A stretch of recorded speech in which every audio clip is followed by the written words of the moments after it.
Hey, everybody, welcome back to Breakfast with Bob from beautiful Edmonton, Canada. My name is Bob Babbitt. We're brought to you by Master Spas, as fuels go longer, Quintana Roo, Hoka One One, Forum Smart Swim Goggles, Zoot Sports, the original triathlon brand, Premium Plus Sports, and, of course, our Challenged Athletes Foundation. Our next guest, coming off of his second place, which qualified her for Kona at Ironman Cairns, Radka Kellerfeldt. Radka, how are you? I'm good, Bob. Thanks for having me. We haven't chatted in a while. It's been a while, yeah, definitely. I've been out of the sport for 2.5 years almost. And before you moved out, I mean, you're a mother of two. Yep. And you had never done a full Ironman before until this year. Yeah. And now you qualified for Kona, first time out. Yep, great start. Did you enjoy it? I actually did. I thought I'm doing the Ironman just so that my husband Brad will stop asking me to do one. Wait, has he done one? He has done. Yeah. And then I did it, and I want to do another one. So I said yes to Kona. So you get to do two in the same year. Yes. straight away, yeah. What got you into the sport originally? Because I know you had a background in other sports. Yeah, cross-country skiing. Yep. Obviously coming from Czech Republic, and I tried the luck in tennis, but I was obviously not meant to be a tennis player. Yeah. But then you found Olympic distance. Yep. 2012 Olympics? Yep, London Olympics, yeah. How fun was that? That was awesome, yeah, it was great. Great memories. That is so cool, I remember that. And you were on national cross-country ski team in 2000, so we're talking, obviously, you have better memory than I, but a lot of great athletic background. How did the cross-country skiing, did that help when you moved into triathlon? Definitely, because when you cross-country ski, it's developing so all your hard. muscles. Yes. Like you work your arms, you work your legs. Actually, the cross-country skiing, skating is basically the same muscles for cycling. Yes. So, yeah, I just chose triathlon because I was sick of being cold all the time. Right. And chasing the snow. You'd be traveling, the whole year around chasing snow, and now I'm chasing sun. Right. Well, and then you're in Czech Republic, and so then where do you live now? Australia? Wagga Wagga, Australia. So fun. It is You fun. don't miss the cold, do you? Well, we have cold. Do we really? So Wagga Wagga is inland, 5-hour drive from Sydney. Okay. So at the moment we have -2 degrees Celsius. What the heck? Yeah. So it's cold. It's not snowing, but it's really cold. Oh, God. I didn't know that it can be like that in I Australia. had no idea. That is ridiculous. Yeah. So when you became a mom, did you feel like your triathlon career was over, or did you feel like you were going to come back? You mean the second time or the first time? First time. The first time, I definitely knew I'm coming back. Okay. Yes. Yeah. I didn't want, to just give up my career for having a baby. I knew, or I was hoping I can combine it. Right. And it was possible. So I came back after my first baby. She was 11 weeks old when I raced back. No way. Yeah. I won 70.3 in Philippines, and I traveled there with her. Wait. 11 weeks after giving birth, you won a race. Yes. In the Philippines. Yep. That's unbelievable. Yeah, when I think back, I don't even know how I did it. It's crazy. The return after the second baby was a bit more difficult. More harder. Yeah. Harder, I was rushing to get back into racing really quickly because I was out just COVID and the baby, so I wanted to race quickly. Yes. And I pushed it a bit too hard, so I had femur stress fracture in stress December. fracture. Yeah. So that took me a little step back, but now I'm back.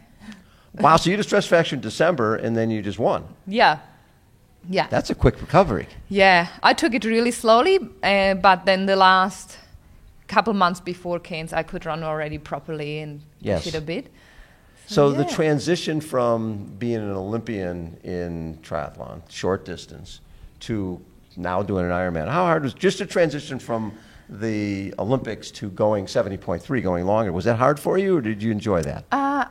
I enjoyed it. So I feel like from Olympic distance to 70.3, it's not a big jump. It's not a big because you're doing step that up. training anyways. Yes, you do this basically similar mileage, but it's different. You just have to get used to the time trial position. Right. Time trialing and ride more bike. maybe less focus on the swim. Right. Because ITU athletes, you have to be super swimmer. If you're not out of the water with the group, you're done. Yeah, no chance. But in this, there's time. Yeah. A little time. Yeah. But yeah, stepping from a half to a full Ironman, it's like maybe mentally as well another level. Like you have to think about those little things, right, which make huge things like nutrition. Yes. That's so important, and all those details. Like I felt like getting ready to start Ironman Cairns, like the whole week you're like, oh, I have to buy extra gels, I have to do these, how many water bottles? Where do I put them? Where do I carry them? Exactly, all those things. Yes. Yeah. Because it's a totally different game. It is. It's an eating and drinking contest more than a racing. Yes. Yeah. Yeah. Right. Yeah. Because you can ride the bike, you can run. It's not that different. And everyone can do that, but you have to fuel the body, and the body has to absorb the nutrition. And if you don't, you end up in bad shape out there. Yeah. So what will your build-up be like for Kona? Will you go to altitude, or what are you going to do? So because I'm mom of two, yes, I'm not going to travel anywhere with the children. Yes. So we'll just stay in Wagga. It's still going to be cold. Oh, really? So we have a shed, and Brad is organizing some heaters, and he will just lock me there, and I'll do some treadmill and weight trainer in the shed. Nice. Having your husband as your coach, how hard is that? I actually love it. Do you? Yeah, I guess we have really good communication and good relationship with, like I can tell him anything and everything, and he knows me really well. And because we have two children, he knows how to fit the training in around the kids, and if they're sick or teething, or if the daycare sends them home. And all those, like you have to be really flexible. And if I would have a plan from a different coach who doesn't see me, I would be stressing because I have a 6-hour ride written down, and I have the kids. So so we plan the days around the children. And when did Brad retire? Were there times were you guys both racing at the same time? We were racing until 2017. We were racing and training together basically all the time, but then we decided to have our first daughter, Ruby, and he was like, well, one of us has to retire, so he took the spot. He said, I'll retire, and you keep racing. Yeah, which was so nice of him. Thanks. Thanks, Brad. Does, after having children, because you go, listen, I've been swim, bike, run, I don't want to be away from the kids. Or it can be, you know what, I enjoy this more, and I can be more structured in my day by maybe being a better parent by doing the swim, bike, run. It's both, exactly. Like, I feel I want to be with the children as much as possible. Right. But if I get the chance to do my training, I make sure it's really good quality. You don't just go do waste miles. Yeah, exactly. So I would just go, okay, proper ride, go straight back. And so it makes you to be really organized and focused. You can't just like, I'm going to read a newspaper and have a cup of coffee and then go.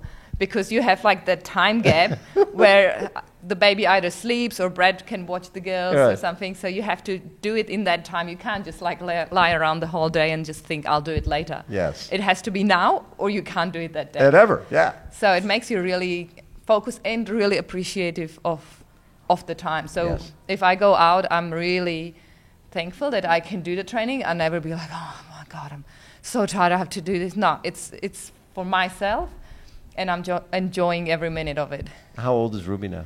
She's 4.5, and she just got accepted to school starting next year, which is crazy. It goes so fast. And wow. Does she have a sense what mommy does for a living? Yeah, well, she kind of forgot because when COVID came, you couldn't do it. Before COVID, she was still quite little, but she knew, like, when she would see, like, a photo of someone on a bike, she was like, Mommy. But now, after COVID, like, she was like, she didn't know, and then I showed her photo. She's like, "Oh, okay, Mommy can also run." And then now I told her I left my children for the first time. This is the first time. First time, yeah. How hard was that? It was hard. Because of PTO racing, I stopped breastfeeding 2 days ago for Indy. For 2 days. Yeah, 2 days ago I stopped. So, but I told Ruby that I'm going for a race, and I was going to tell her it's 6 days, but I was like, oh. She's like, oh, go fast and bring me a present. So she was fine. She's like, I'll spend time with Dad. I'll be good. No, so my mom came over from Czech Republic to be with them. So Oh, she's helping, and they're doing well. So it's great. Yeah, and at the same time, Mommy gets a little sleep. Yes. Yeah. I bet you're like, Yeah. I have a hotel room all to well, myself. That's what I was actually thinking, but I'm now so jet lagged that at the moment I want to sleep now, and then at night You're up all night. Yeah. I'm like, what? Yeah. So I'm trying to like enjoy the time, but Yes. I miss them and I can't sleep.